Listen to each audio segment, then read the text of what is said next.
Yeah, how about the one in the middle? Chief Justice, that's right, on down the line. I see you there. Now, Cole, would you point out the second justice from the right? Yeah, Justice Hagedorn over there, second from the right. Only reason I like to point him out is he has the unique distinction of being the only male justice on our court. In other words, there are 7 justices, 6 of them are women. I mean, they agree on everything, you know, but it's just kind of an interesting move is the way it worked out.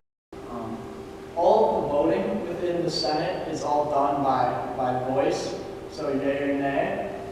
In instances where you can't tell an obvious way that the voting is going, they'll do roll call voting and go each person and ask them individually. Who's this woman on our western shore that's sitting down? Not a lady. Mississippi River, that's right.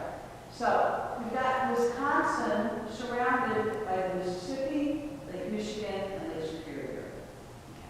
Now we can read it from right to left. Past, present, future. Over here on the right, Wisconsin past. Notice that there's a tree here. And to the right of the tree, these are our First Nation tribes. As I mentioned, this is the road